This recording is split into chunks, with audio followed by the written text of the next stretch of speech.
So this barrier we have completed, and last slide and last class I also told you that some people are using the word barriers and some people are using the word noise for a same thing. तो जितने प्रकार के आपके barrier हैं उतने प्रकार के आपके नॉइस भी हो सकते हैं। जैसे मैंने आपको साइकोलॉजिकल नॉइस बताया था। साइकोलॉजिकल नॉइस का मतलब जो रिसीवर है, अगर पहले से ही उसकी कुछ सोच बनी हुई है आपके लिए, या फिर कुछ गुस्से का भाव है, किसी चीज का भाव है, तो कही हुई चीज जिस मोटिव से कही जाती है वैसे समझ में नहीं आती, उसका हम कुछ और अर्थ निकाल लेते हैं। तो जितने प्रकार के आपके बैरियर थे उतने प्रकार का आपका नॉइस भी हो जाएगा। Next, barrier can be categorise as follow. देखो, बैरियर को हम और दो उसमें डिवाइड कर सकते हैं, centre oriented barrier, receiver oriented barrier. तो ये जो सेंटर ओरिएंटेड बैरियर क्या होते हैं, जितने भी प्रकार के बैरियर थे, हमने कितने प्रकार के बैरियर पढ़े? सबसे पहले फिजिकल बैरियर पढ़ा, इन्वायरमेंटल बैरियर पढ़ा, उसके बाद मैकेनिकल बैरियर पढ़ा, ऑर्गेनाइजेशनल बैरियर पढ़ा। तो अगर ये बैरियर सेंडर की तरफ से हैं और सेंडर को प्रॉपर मैसेज भेजने में प्रॉब्लम क्रिएट कर रहे हैं, फॉर एग्जांपल आप ऐसी जगह से कॉल कर रहे हो जहाँ पे बहुत ज्यादा ठंड है और रिसीवर दूसरी जगह है, और ठंड की वजह से आप अपनी बात सही से नहीं पहुंचा पा रहे हो, तो उसकी वजह से क्या होगा?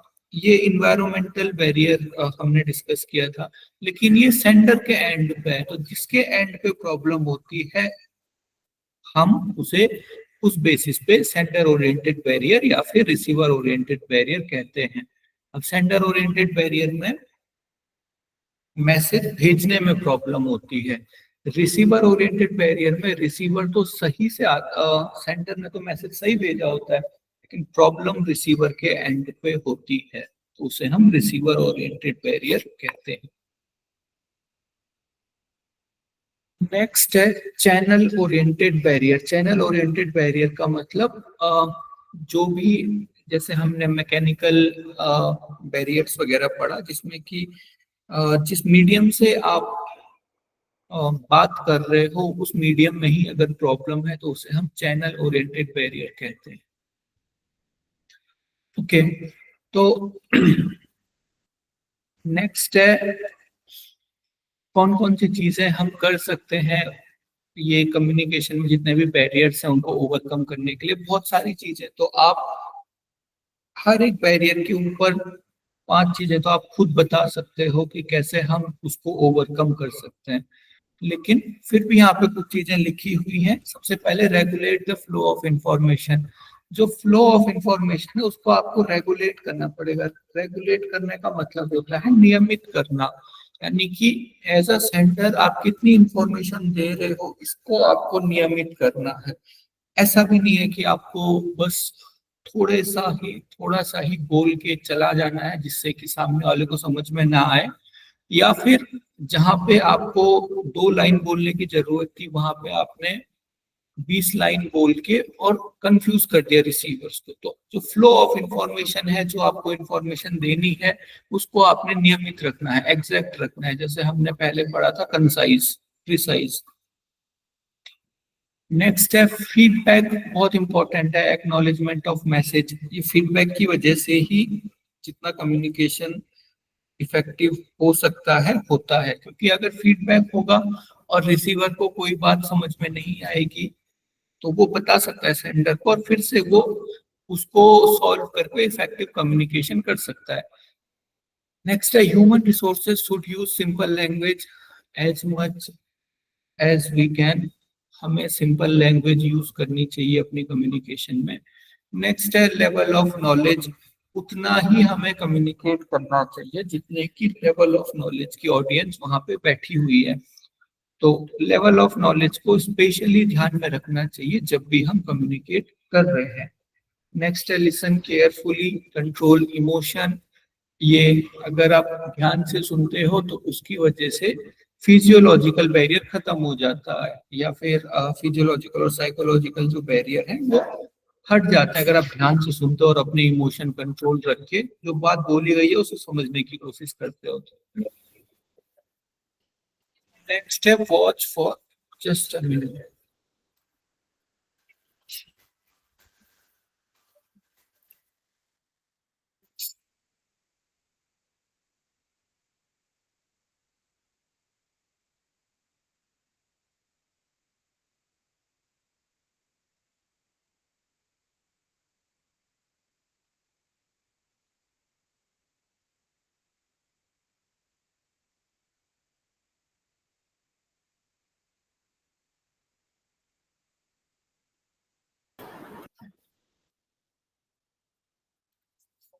ओके, नेक्स्ट है watch for non verbal cues और बॉडी लैंग्वेज। आपको नॉन वर्बल क्यूज और बॉडी लैंग्वेज पे भी देखना है पूरा मैसेज समझने के लिए, क्योंकि हम एक हाई कल्चर को बिलोंग करते हैं।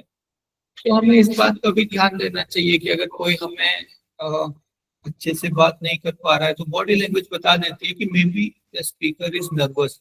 तो इन सभी चीजों का ध्यान रखते हुए हम एक इफेक्टिव कम्युनिकेशन कर सकते हैं। Next, classroom communication. Classroom communication के ऊपर भी काफी बार क्वेश्चन आए हैं। क्लासरूम कम्युनिकेशन कब इफेक्टिव हो सकता है?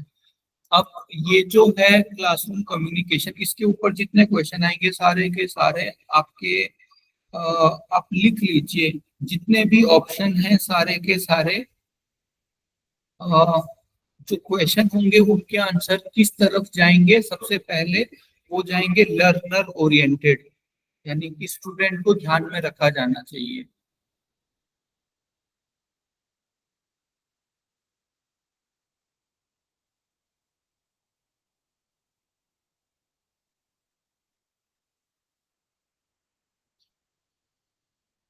तो मैं फिर से इसे एक्सप्लेन करने की कोशिश करता हूँ। देखिए, टीचिंग में, कम्युनिकेशन में आपके बहुत बार कुछ कॉमन सेंस के क्वेश्चन आएंगे। तो उसमें सबसे पहले आपका एक क्वेश्चन मान लीजिए इस तरीके से आता है कि if some student are making noise at the last bench of the class, what will you do? तो उसमें पहला क्वेश्चन होगा, you will call the student in front of everyone and you will give some punishment। दूसरा कुछ होगा, you will call their parents। तीसरा कुछ होगा, उसमें और कुछ होगा। चौथा होगा, you will call the student personally and you will explain them not to do that। तो जितने भी ऐसे क्वेश्चन आते हैं, कम्युनिकेशन के क्वेश्चन है, क्लासरूम में इफेक्टिव कम्युनिकेशन कैसे होगा, या फिर टीचिंग के क्वेश्चन आते हैं, सबसे पहली चीज जो आपको ध्यान रखनी है, आपको स्टूडेंट सपोर्टिंग या फिर लर्नर ओरिएंटेड होना चाहिए। जो चीज स्टूडेंट के एंगल से सबसे अच्छी है उसी को आपने मार्क करना है आंसर, लर्नर ओरिएंटेड। जो आंसर आपका लर्नर ओरिएंटेड है। नेक्स्ट है पर्सनलाइज्ड।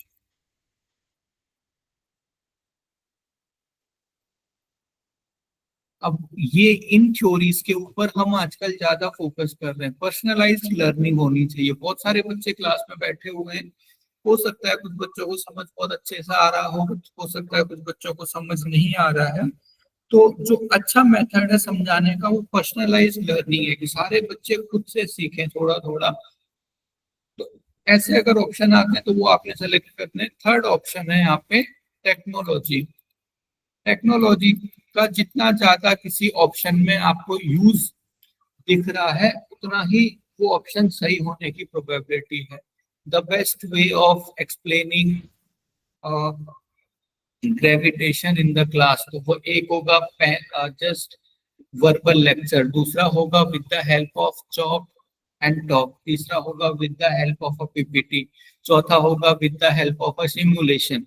तो सिमुलेशन सबसे ज्यादा एडवांस टेक्नोलॉजी हो गई, तो वो सिमुलेशन आपको मार्क करना है। तो जब भी क्लासरूम कम्युनिकेशन के क्वेश्चन आएंगे, ये जो तीन चीजें मैंने लिखी हुई हैं इसको आपको प्रेफरेंस देते हुए ऑप्शन को मार्क करना है। अभी सर जी आपने बताया कि जैसे सिमुलेशन, अभी ये समझ में नहीं आ रहा था, चारों ऑप्शन जो भी बताया, प्रश्न ही नहीं समझ में आया। हाँ देखिए, प्रश्न मैंने पूछा कि ग्रेविटेशनल को सिखाने का सबसे अच्छा तरीका क्या हो सकता है। तो पहला है जस्ट स्पीच दे दो बच्चों को। दूसरा है चौक से ब्लैक बोर्ड पे समझाओ। तीसरा है आप पीपीटी प्रेजेंट करो बच्चों को। और चौथा है सिमुलेशन। सिमुलेशन का मतलब अ, बच्चों को रियल वर्ल्ड में हम ले जाके सिखा रहे हैं, और जो एडवांस मशीन्स होती है वहां पे उन्हें रियल वर्ल्ड में सिखाया जाता है कि ये इस तरीके से एक दूसरे को खींच रहे हैं।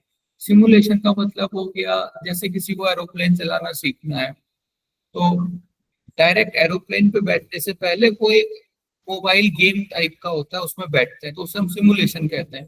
तो सिमुलेशन का मतलब कोई भी कंसेप्ट है उसको आप करके सीखते हो एडवांस मशीन्स के थ्रू, उसे हम सिमुलेशन कहते हैं। जैसे आप फोन पे ये अ, कार को ड्राइव करने का गेम खेल रहे हो, बाइक राइडिंग का गेम खेल रहे हो, तो ये भी एक तरीके का सिमुलेशन है, लो लेवल का सिमुलेशन। तो इससे हम सबसे ज्यादा प्रैक्टिकली सीखते हैं। समझ आया? जी सर।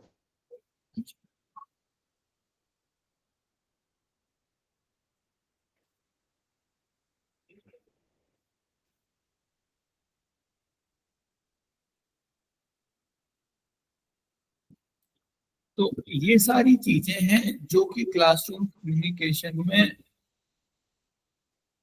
होनी चाहिए। जैसे आपको क्लियर रहना है, प्रिसाइज रहना है, टेक आर्टफुल पॉज। अगर आप बच्चों को पढ़ा रहे हो तो आपको, अब specially fifth six seven eighth तक के क्लास के बच्चों को आप लगातार नहीं पढ़ा सकते, आपको बीच बीच में कुछ कुछ गैप लेने हैं, वहां पे आप कुछ क्रिएटिव एक्टिविटीज कर सकते हो। नेक्स्ट है know your students, be humorous. थोड़ा सा आपको क्लास में ह्यूमर भी बच्चों के सामने लेके आना है, नहीं तो बच्चे बोर हो जाते हैं। नेक्स्ट है एम्पैथी। एम्पैथी का मतलब समानुभूति। जैसे हमने एक बार पहले भी ये सब देखा था, आपको बच्चों की तरफ से सोचना है कि उन्हें कैसा लग रहा होगा। नेक्स्ट है प्रमोट इक्विटी। सारे बच्चों को बराबर मौका देना है, बच्चों को क्वेश्चन पूछने देना है। इसके अलावा स्टूडेंट के पार्टिसिपेशन को इंक्रीज करना है। और most important thing, facial expression आपको रीड करने आने चाहिए बच्चों के। आप कुछ पढ़ा रहे हो और फेशियल एक्सप्रेशन ऐसा है कि बच्चों को कुछ समझ नहीं आ रहा है, तो वो आपको रीड करने आने चाहिए। नेक्स्ट है आस्क क्वेश्चन। खुद से भी क्वेश्चन पूछने चाहिए, मोटिवेट करना चाहिए बच्चों को। Respect use aids. इसका मतलब होता है सहायक जो भी टेक्नोलॉजी है, जैसे सबसे छोटा हो गया चौक डस्टर, उसके बाद पीपीटी, सिमुलेशन। तो ज्यादा से ज्यादा टीचिंग में हमें सहायक उपकरणों का सामग्री। इस्तेमाल करना चाहिए। हाँ, सहायक शिक्षक प्रणाली कहते हैं शायद इसे। नेक्स्ट है रेनफोर्स लर्निंग। लर्निंग के ऊपर ज्यादा फोकस करना चाहिए। आपको इस चीज के ऊपर फोकस नहीं करना है कि मैं कैसे अच्छा पढ़ा सकता हूँ, आपको इस चीज के ऊपर फोकस करना है कि स्टूडेंट कैसे अच्छे से सीख सकता है, भले उसमें टीचर का योगदान कम हो जाए, लेकिन बच्चों को ज्यादा अच्छे से सीखना चाहिए। नेक्स्ट है एक्टिव लिसनिंग। एक्टिव लिसनिंग होती है, एक तो है पैसिव लिसनिंग, आप बस सुने जा रहे हो सुने जा रहे हो। एक्टिव लिसनिंग होती है आप सुन रहे हो और तुरंत आप फीडबैक दे रहे हो, हाँ आपको समझ में आया। जहाँ पे आपको समझ में नहीं आया वहां पे आप टीचर से क्वेश्चन पूछ रहे हो, इसे हम कहते हैं एक्टिव लिसनिंग। तो ये पूरी तरह से थोड़ा जनरल चीजें हो गई जो कि हम क्लासरूम कम्युनिकेशन में यूज कर सकते हैं। Next, principle of effective communication. Effective communication के क्या क्या आपके प्रिंसिपल हैं? तो सबसे पहले कौन कौन से फैक्टर हैं जो कि इफेक्टिव होने चाहिए, या फिर क्लासरूम कम्युनिकेशन में कौन कौन से फैक्टर इंक्लूड हो जाते हैं, तब हम उनके ऊपर काम कर सकते हैं। सबसे पहला है टीचर, नेक्स्ट है स्टूडेंट, तीसरा है मैसेज। पहला है आपका टीचर, दूसरा है स्टूडेंट, तीसरा है मैसेज आप कैसे दे रहे हो, नेक्स्ट है इंस्ट्रक्शनल मेथड। आपने टीचिंग एप्टीट्यूड पूरा कर लिया है? जी सर। हाँ सर। तो इंस्ट्रक्शनल मेथड में बहुत सारे मेथड होंगे, chalk and talk, lecture method, और और भी बहुत सारे मेथड, इंस्ट्रक्शन मेथड होंगे। नेक्स्ट है मीडिया एंड लर्निंग इन्वायरमेंट। तो ये मीडिया और लर्निंग इन्वायरमेंट आपका सेम ही है, किस मीडियम का यूज हो रहा है और उस मीडियम में लर्निंग इन्वायरमेंट कैसा है। तो ये डिपेंड करता है कि इफेक्टिव कम्युनिकेशन हो सकता है कि नहीं। ये 5 चीजें डिपेंड करती हैं। तो इफेक्टिव कम्युनिकेशन के क्या क्या प्रिंसिपल हैं, क्या क्या सिद्धांत हैं, उनको हम इस 4 उसमें डिवाइड कर सकते हैं। सबसे पहले कुछ सिद्धांत हमारे टीचर के लिए हैं, कुछ सिद्धांत हमारे मैसेज डिजाइन के लिए हैं कि मैसेज को कैसे डिजाइन करना है, यानी कि आपका लेक्चर कैसे तैयार होना चाहिए, आप अपने लेक्चर को कैसे तैयार करोगे। जैसे अभी ये हमने पीपीटी बनाई हुई है, तो ये मैसेज डिजाइन हो गया। जो आपको क्लास में मैसेज देना है उसको कैसे डिजाइन करोगे आप, उसके भी कुछ सिद्धांत हैं। अगला सिद्धांत है सिलेक्शन ऑफ इंस्ट्रक्शनल मेथड। आप किस इंस्ट्रक्शनल मेथड का यूज कर रहे हो और किस मीडिया में आप पढ़ाओगे, इसका भी आपको ध्यान रखना है। इसके भी कुछ सिद्धांत है। और नेक्स्ट है क्रिएटिंग कंड्यूसिव लर्निंग एनवायरनमेंट। आपका जो एनवायरनमेंट है वो लर्निंग एनवायरनमेंट होना चाहिए, यानी कि सीखने का माहौल होना चाहिए क्लास में कंपटीशन का माहौल नहीं होना चाहिए या फिर डर का माहौल नहीं होना चाहिए।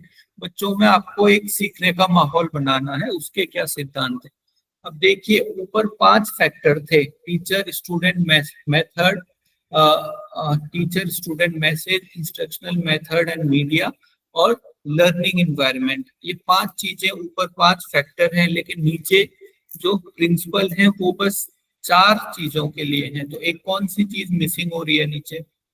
स्टूडेंट। Student, exactly. तो इफेक्टिव टीचिंग में हम ये मानते हैं कि स्टूडेंट के लिए कोई प्रिंसिपल नहीं है। अगर आप अच्छे से टीचिंग करते हो तो स्टूडेंट अच्छे से पढ़ेंगे ही। अगर स्टूडेंट सही से नहीं पढ़ रहे हैं या फिर स्टूडेंट सही से क्लास में ध्यान नहीं दे रहे हैं, इट मीन्स आप एक इफेक्टिव टीचर नहीं हो। जो टीचिंग मेथोडोलॉजी की जितनी भी क्लासेस होती है उनमें स्टूडेंट के लिए कोई कॉमन कुछ निर्देश होते हैं, लेकिन स्पेशल स्टूडेंट के ऊपर ध्यान नहीं दिया जाता है, टीचर के ऊपर ज्यादा फोकस किया जाता है।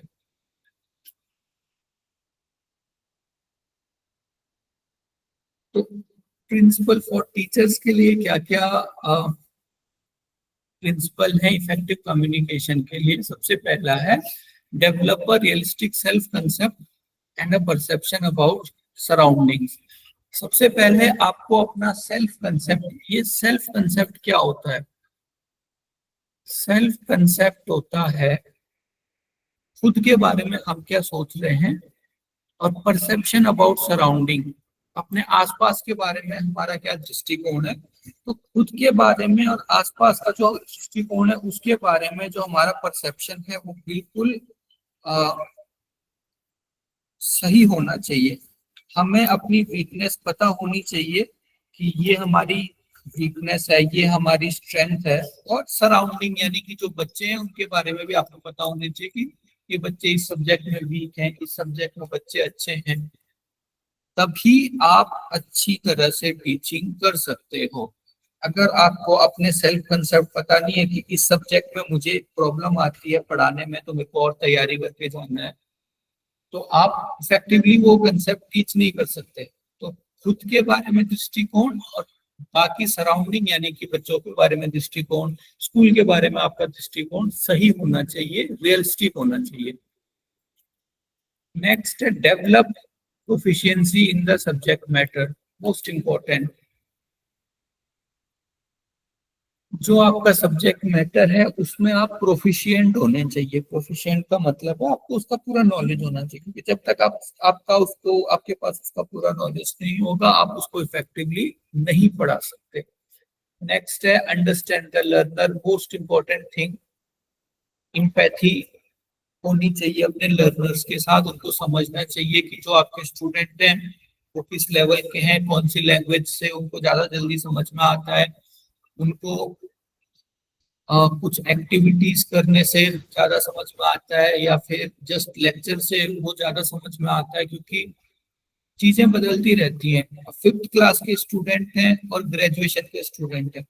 5th क्लास के स्टूडेंट को हम कुछ गेम्स खिला सकते हैं, वो ज्यादा अच्छे से उसमें इन्वॉल्व होंगे और ज्यादा इंटरेस्ट के साथ उसको खेलेंगे, गेम्स खेलेंगे और सीखेंगे।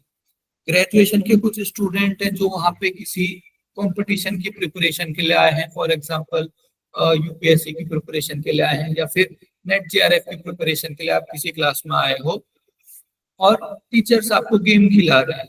तो आप, क्योंकि आपका लेवल जो है वो आपको एक कंपटीशन की प्रिपरेशन करनी है, तो आपका जो एम है वो है ज्यादा से ज्यादा नॉलेज को एक्यूमुलेट करना एक टाइम पीरियड में और उसके बाद उसके बेसिस पे एग्जाम देना। तो एक जैसी अप्रोच हम यूज नहीं कर सकते 5th क्लास के बच्चों को पढ़ाने के लिए और किसी कंपटीशन का प्रिपरेशन करने वाले बच्चों के लिए डिफरेंट अप्रोचेस हो जाते हैं। तो आपको अपने लर्नर्स को समझना है।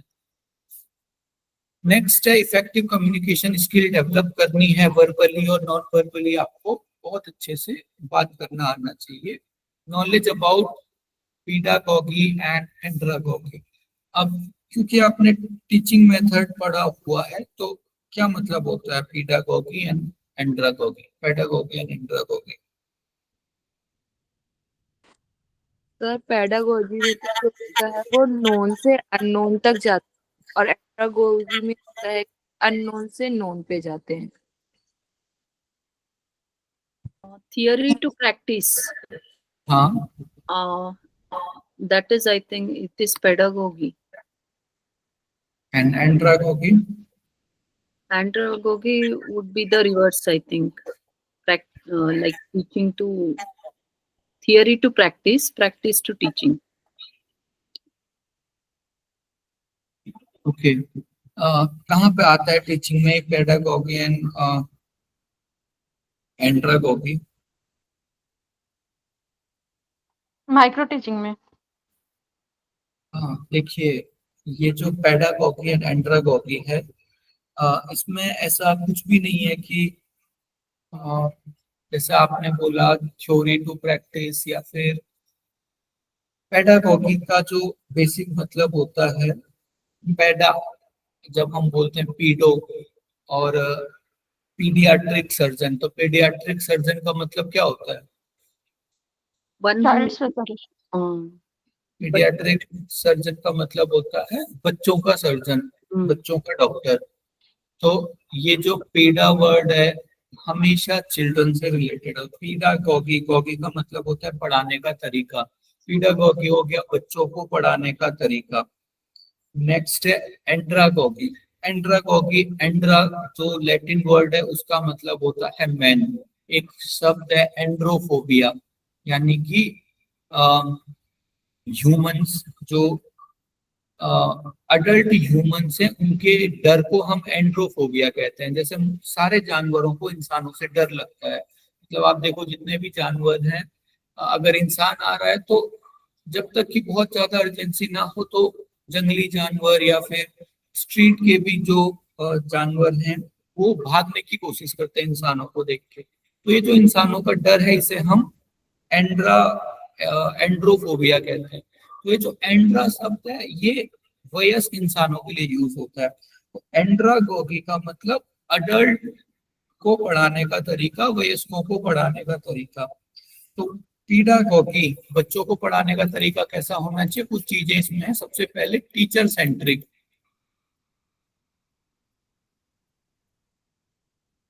टीचर सेंट्रिक होता है ये। टीचर सेंट्रिक का मतलब टीचर डिसाइड करता है कि क्या पढ़ाना है, क्योंकि बच्चे हैं 3rd क्लास के, 4th क्लास के, 2nd क्लास के, आप उनके ऊपर नहीं छोड़ सकते कि आपको क्या पढ़ना है। तो टीचर सेंट्रिक अप्रोच होती है। टीचर के हाथ में पूरा कंट्रोल होता है, कब कितना पढ़ाना है, कब कहाँ पे कितना पॉज लेना है और कितना पढ़ाया जाना चाहिए।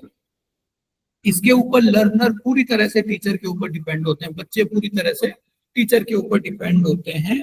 और इसमें जो मोस्ट इम्पोर्टेंट है, इसमें ध्यान दिया जाता है किस पे, जो हमारा फर्स्ट लेवल है, मेमोरी लेवल पे ध्यान दिया जाता है, यानी कि चीजों को रटवाने में ध्यान दिया जाता है और बेसिक स्किल सिखाई जाती हैं और ज्यादातर चीजों को यहाँ पे रटाया जाता है। जैसे आप टेबल याद करवा रहे हो, आप number of days in a week याद करवा रहे हो बच्चों को, तो ये हो गया पेडागोगी। एंड्रागोगी ठीक इसके अपोजिट हो गया। कैसे हम अडल्ट को पढ़ाएंगे? अब मान लो ग्रेजुएशन के बच्चे हैं, 10th 12th के बच्चे हैं, तो वहां पे लर्नर सेंट्रल जो अप्रोच होगी वो होती है लर्नर सेंट्रिक अप्रोच। यहाँ पे टीचर सेंट्रिक थी, यानी कि अब ध्यान में टीचर को नहीं रखा जाता है, अब ध्यान में बच्चों को रखा जाएगा। जो बच्चों को पढ़ना है वही पढ़ाया जाएगा, जितना उनको पढ़ना है उतना पढ़ाया जाएगा, जितना उनको अब समझ में नहीं आ रहा है वो आपको छोड़ना पड़ेगा, क्योंकि अब बच्चों के पास अपना एक परसेप्शन है। अगर आप उनको अपना परसेप्शन ढालने की कोशिश करोगे तो वो आपकी क्लास में सही से नहीं सीख पाएंगे। तो लर्नर सेंट्रिक होता है हमारा एंड्रागोगी। और इसके अलावा इसमें हम क्रिटिकल थिंकिंग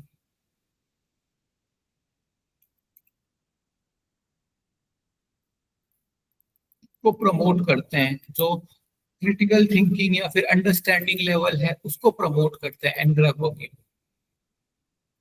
अब एक बहुत इंपॉर्टेंट पॉइंट, मोटिवेशन। तो जो मोटिवेशन है वो पेडागोगी में जब आप बच्चों को पढ़ा रहे हो तो वो मोटिवेशन एक्सटर्नल हो जाता है,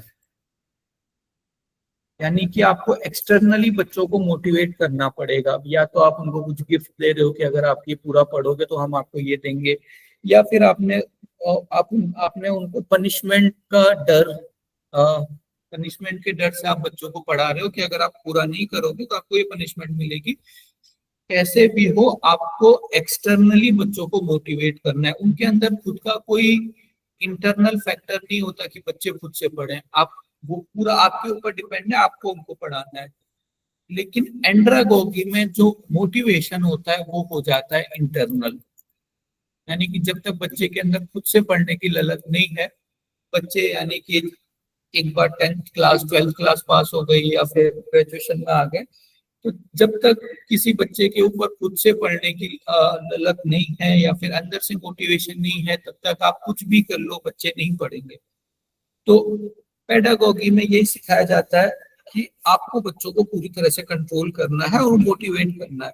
लेकिन एंड्रागोगी के जो टीचर्स हैं, इसीलिए जो प्रोफेसर वगैरह होते हैं वो बहुत चिल होते हैं, उनको कोई मतलब नहीं होता कि बच्चे पढ़ रहे हैं नहीं पढ़ रहे, क्योंकि उन्हें ये कंसेप्ट पता है कि आप कितना भी ट्राई कर लो, जिसे पढ़ना होगा वो पढ़ेगा, जिसे नहीं पढ़ना होगा आप उसे कैसे भी नहीं पढ़ा सकते हो। तो ये डिफरेंस हो गया पेडागोगी और एंड्रागोगी के मेजर प्रिंसिपल के बीच में। नेक्स्ट है अडॉप्ट फ्लेक्सिबल अप्रोच। जो आपकी अप्रोच है वो फ्लेक्सिबल होनी चाहिए। टीचिंग की अप्रोच बहुत ज्यादा फ्लेक्सिबल होनी चाहिए। अगर आज बच्चों के पढ़ने का मन नहीं है या फिर उन्हें ये टॉपिक आज नहीं पढ़ना, तो आपको उस टॉपिक को चेंज करना पड़ेगा। नेक्स्ट है ऑब्जेक्टिव एंड अनबायस्ड। ऑब्जेक्टिव का मतलब होता है वस्तुनिष्ठता। आपका रिसर्च हो चुका है? यस जी रिसर्च, सर। हाँ, तो ऑब्जेक्टिविटी से क्या समझते हो आप?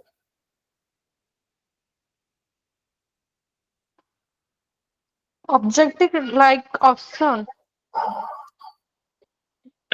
नहीं, ऑब्जेक्टिविटी और सब्जेक्टिविटी में क्या डिफरेंस है? वस्तुनिष्ठता और व्यक्तिनिष्ठता में क्या अंतर है? ऑब्जेक्टिव में हम जो रिजल्ट आता है उसी को लिखते हैं, ये है। देखिए, ऑब्जेक्टिविटी और हम सब्जेक्टिव, बताएंगे। हाँ जी, जैसे वस्तुनिष्ठता मतलब हम वस्तुओं पे ध्यान देते हैं, जो भी चीजें होती हैं। और व्यक्तिगत मतलब होता है, मतलब हम व्यक्ति के फीलिंग्स को ध्यान देते हैं, या फिर उनके हाव भाव वो सब चीजों पे ध्यान देते हैं। और कोई गलत व्यवहार तो नहीं, मेरे अपनी तरफ से हम ऐसा ना कह दें, ऐसा ना कुछ कह दें कि उसको बुरा लग जाए। अनबाइस्ड रिसीव करते हैं। हाँ, देखिए आपने शाब्दिक अर्थ तो आपने बता दिया, जो कि शब्दों से हमें लग रहा है ऐसा अर्थ हो सकता है, लेकिन जो हम यहाँ पे रिसर्च में ऑब्जेक्टिविटी और सब्जेक्टिविटी यूज करते हैं, उसका काफी हद तक आपने उसको सही से रिलेट किया, लेकिन उसका एक्चुअल मीनिंग क्या होता है? देखिए, सब्जेक्टिविटी का मतलब होता है व्यक्तिनिष्ठता, यानी कि जो भी आप डिसीजन ले रहे हो उसमें आपके इमोशंस इन्वॉल्व हैं, उसमें आपके खुद के जो आपकी जो खुद की राय है वो इन्वॉल्व है, उसे हम कहते हैं सब्जेक्टिविटी। अगर आप किसी से बात कर रहे हो तो उससे बात, कोई बच्चा है उससे बात करते हुए आपके मन में पहले से ही पता है कि हाँ ये बच्चा ऐसा है, मतलब आप अपने अंदर के इमोशंस को और अपने अंदर की जो ओपिनियन है उसको बीच में ला रहे हो कुछ काम करते हुए, उसे कहते हैं सब्जेक्टिविटी। ऑब्जेक्टिविटी का मतलब ये है कि कुछ भी काम करते हुए आप हमेशा रैशनल रहोगे। आप किसी के बारे में क्या सोचते हो या फिर आप किसी को पसंद करते हो नापसंद करते हो, इस चीजों को बीच में नहीं लाओगे पढ़ाते समय। इसे कहते हैं ऑब्जेक्टिविटी, यानी कि हमारी भावनाओं से, हमारी पसंद नापसंद से हमारा प्रोफेशन पूरी तरह से अलग होना चाहिए। यही रिसर्च में बहुत ज्यादा इंपॉर्टेंट है। चाहे आप योगा को कितना भी पसंद करते हो, लेकिन अगर योगा से रिजल्ट नहीं आ रहा है तो आपको वहां पे लिखना पड़ेगा कि हाँ योगा से कोई इंप्रूवमेंट नहीं हुआ। पूरी तरह से आपको ऑब्जेक्टिव रहना पड़ेगा। तो ऑब्जेक्टिविटी का मतलब होता है कि जो भी काम हम कर रहे हैं, हमारी भावनाओं का, हमारी पसंद नापसंद का उस काम के ऊपर कोई भी प्रभाव ना पड़े। सब्जेक्टिविटी का मतलब होता है जो भी आप काम वगैरह कर रहे हो उसमें आपकी भावनाएं, उसमें आपकी पसंद नापसंद इन्वॉल्व हो जाती है। तो बीइंग ऑब्जेक्टिव का मतलब क्या है यहाँ पे? आप क्लास में कैसे ऑब्जेक्टिव रहोगे? निष्पक्षता होनी चाहिए। एग्जैक्टली, निष्पक्षता। आप सबके लिए निष्पक्ष रहोगे। हो सकता है क्लास में आपका कोई रिलेटिव बैठा हो सकता है कोई बच्चा आपको बहुत ज्यादा रिस्पेक्ट देता हो, या फिर हो सकता है कि कुछ बच्चे आपकी क्लास में बहुत ज्यादा नोटोरियस चीजें करते हो। तो लेकिन जब भी आप उनको डील कर रहे हो तो आपको निष्पक्ष तरीके से, बिना अपनी भावनाओं को बीच में लाए, उनको उनके साथ डील करनी है और अनबायस्ड रहना है। तो ये डिफरेंस है सब्जेक्टिविटी एंड ऑब्जेक्टिविटी में। ऑब्जेक्टिविटी एक बहुत बड़ा कैरेक्टरिस्टिक है, मेन कैरेक्टरिस्टिक है रिसर्च का। रिसर्च करते हुए हमेशा निष्पक्ष रहना चाहिए, और ये कम्युनिकेशन में भी आपका इंक्लूड हो रहा है। केवल सर रिसर्च में नहीं बल्कि व्यक्तिगत जीवन में भी होगा तो हमारा रिलेशन किसी से भी ठीक रहेगा। बिल्कुल। तो ये कुछ एक सिद्धांत है टीचर्स के लिए।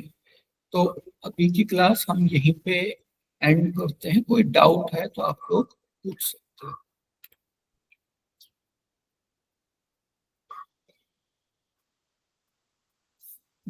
सर एक बार फर्स्ट वाली स्लाइड दिखा दीजिएगा, पहला नंबर खोले थे।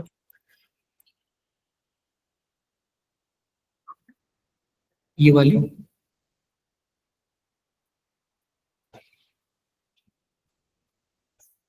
इसके पहले क्या था ये? हाँ, इसके पहले हमने पिछली क्लास में किया था।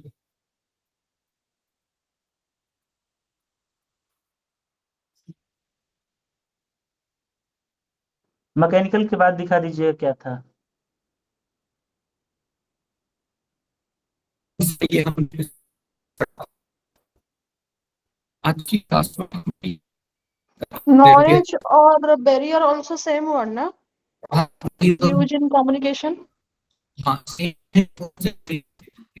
आपकी वॉइस ब्रेक हो रही है जी।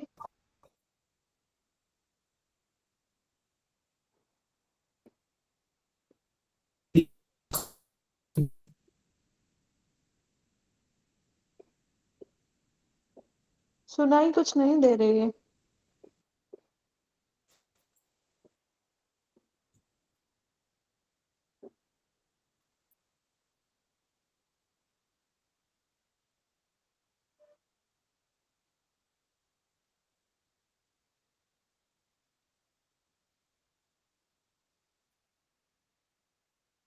सर नेटवर्क बाकी आपका लग लोग रहा है को, गायब हो गया है। आप क्लास लोग को क्लोज आवाज आ रही है करते। क्या? नहीं मनु जी, नहीं। आवाज नहीं आ रही। डिस्कनेक्ट हो गया इसमें। हाँ, वैसे भी टाइम हो गया था। हाँ, यस, तो नहीं है ऑनलाइन, डिस्कनेक्ट हो गया। ठीक है, कल पूछ लें।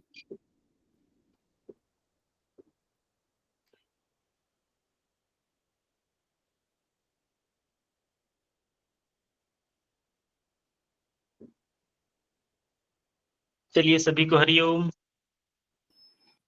हरिओम। तो है, इधर चल रहा है, रिकॉर्डिंग भी चल रहा है। शायद उनका कुछ नेटवर्क इशू है। एग्जिट हो जाएंगे तो automatically I think it will stop. वो देख लेना। हाँ, अभी आवाज आ रही है? हाँ जी, हाँ जी। हाँ, अच्छा, ठीक है, तो कल हम डिस्कस करते हैं हाँ। जो भी वगैरह है, आज की ठीक है। क्लास हाँ, यहीं पे हाँ, है। ठीक है सर। ओके।